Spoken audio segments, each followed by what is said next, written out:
Hello, I'm Matthew Eames, Senior Programmer and Producer. Today marks what would have been the start of the Lowry's landmark biennial artistic event, the Week 53 Festival. Sadly, due to the pandemic and lockdown, and we're no longer able to share our amazing programme with the world, but we would like to take a moment to both quietly mourn and loudly celebrate a selection of the performances, exhibitions, and events that would have taken place over the next 10 days.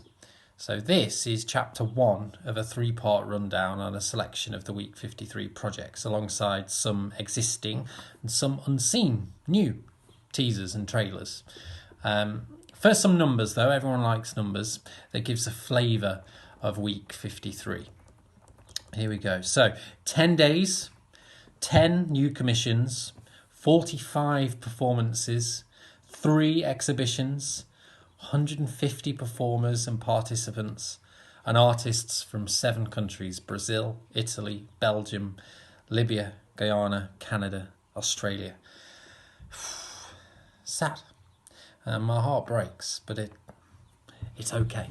Whilst this moment is lost, there will be more to come. We very much hope to bring many of these projects back to the Lowry in better times, hopefully sooner rather than later. We may not have Week 53, but we will still have brilliant artists and brilliant artworks to share with our audiences in Salford and beyond.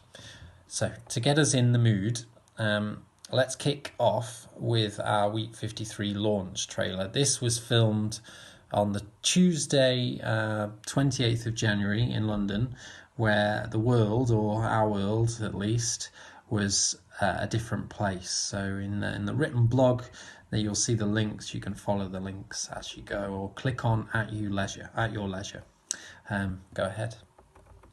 So it may or may not be interesting to you to know, and it'll certainly become clear that we as a creative team decide on a theme right at the beginning to use as a curatorial guide through the commissioning and programming process. So for 2020 we decided on the theme of power, with Brexit and Me Too and Trump in our rear view mirror and their responses and the repercussions ahead of us. It felt like a ripe starting point and an urgent focus for artistic exploration. So, to the artworks. Readers of our blog will know that Steve Cowton, our head of theatre operations, is our resident circus expert, and early on in the festival commissioning process he insisted we must animate the building outside of the building with some aerial work.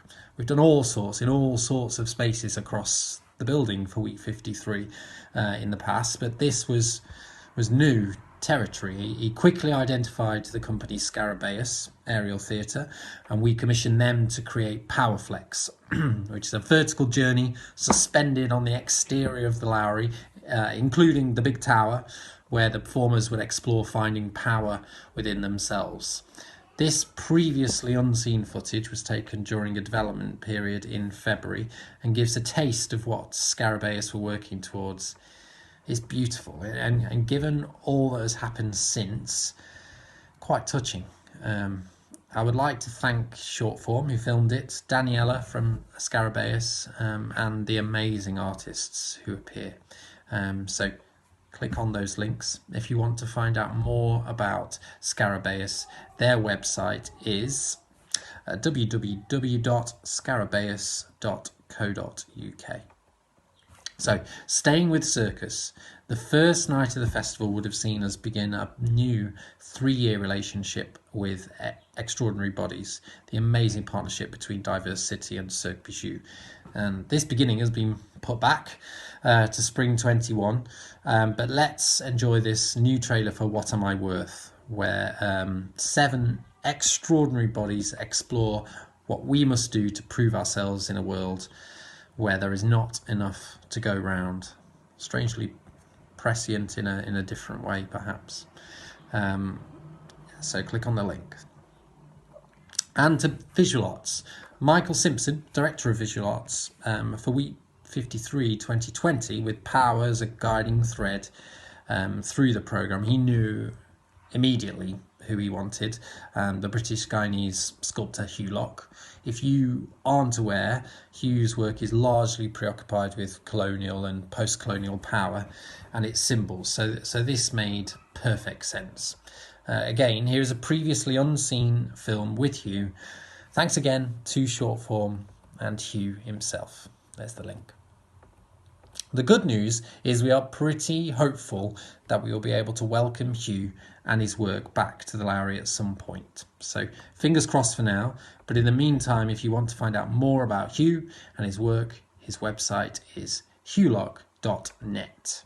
That's it for now. Chapter 2 to follow tomorrow, or indeed further down the blog.